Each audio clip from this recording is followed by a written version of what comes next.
Hi, I'm Arianna Nevins, and I am a commercial territory manager for Lennox Commercial in Southern California.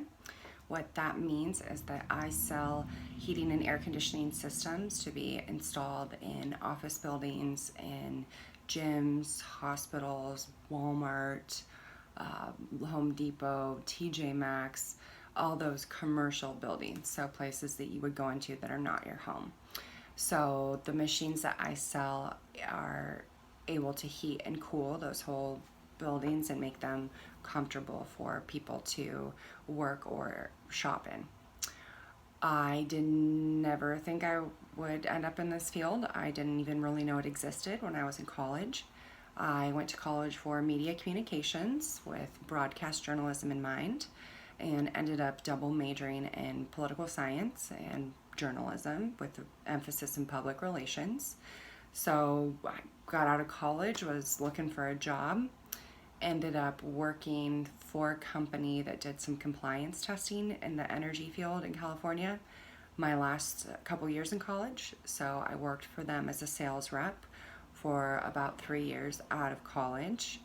It was my first sales job. I'd never officially really sold before, and it was a very niche industry related to energy. As I was working there and kind of figuring out how to be a woman in a man's world, as I worked with a lot of residential contractors who were, as we like to call, the good old boys. So figuring out how to prove my value and knowledge in that industry was initially a little difficult, but it paid off studying and still being persistent and using my negotiation skills, my relationship building skills, and my soft people skills to break into those offices and talk to who I needed to speak with to make a sale. But as I was working for them, I always kept my LinkedIn updated, which is very important in this job market, no matter what you're looking to do. And through that, a recruiter from Lennox reached out to me and was very persistent about pursuing me based upon the skill set that I'd put in my profile and what I'd been doing for work, and ended up hiring me at a much higher rate than the company I was working for. So I shifted gears and I learned all about heating and air conditioning equipment, which was a pretty big learning curve. At first, you had to really delve in and learn how this machine with all these different components works to, when you turn on your thermostat, cool your office or heat your office. But I jumped right in and made sure to study just like I was in school for my job and understand how these machines worked and the differences between them, as well as meet my potential clients and figure out who I wanted to focus on in that aspect. So started out completely different field than I ever thought I would be in, and now that I'm in the field I'm currently in with heating and air conditioning, I love it and I don't think I will ever leave it. I love air and I believe that the world is only getting hotter and only getting colder, so there's always going to be a need for heating and air conditioning. So I was asked to speak on two different topics today. The first one being, as a woman breaking into this field, ladies and gentlemen, but ladies especially, I want to encourage you, if you're not sure what you like doing in school, a couple of different focuses depending on what your current interests are the following. If you like math and you like science and you like order and making sense of things, I encourage you to look into mechanical engineering. Mechanical engineers are the people who put together what machine should go on which building. So how big of a machine producing what size of cooling at what capacity needs to go on your office building to make sure that you are air conditioned or heated. And that gets very interesting and very particular, and I've worked with a lot of engineers over the last few years, and I wish that I had known that this was a field to go into and potentially pursued that. So really encourage you, if you're great with math and science and you like organization and putting things in order, look into engineering. I also think it's a really great time for women to continue to work in this field, as it has been traditionally a male-dominated industry. At first, as a woman, it can be a little difficult to walk into a room with a bunch of men, but if you walk in with confidence and you've done your studying, oftentimes they will value you more over your male counterparts. I'm told often that people are surprised by how sharp I am, and they're thankful that I know what I'm doing, and that if I don't, I go and I ask for help, which is a great skill set. Always ask for help. So ladies, definitely a career to look into. Don't shy away from walking into somewhere where it's generally been men, because you can do it and you will be valued highly for it.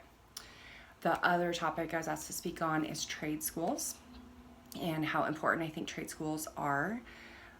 Maybe you're someone who really isn't a big fan of sitting in a classroom all day long, and you really can't imagine doing that at a traditional college or university, and that's okay, because there are other options. Right now, in the United States, the average age of a heating and air conditioning technician is 47 years old.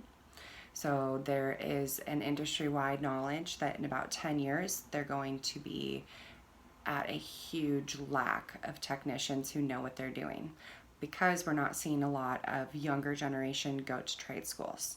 So I know right now, if you graduated from trade school, you would have a job getting paid actually probably, from what I see, more than someone who graduates with a 4-year degree when you get out of your trade school.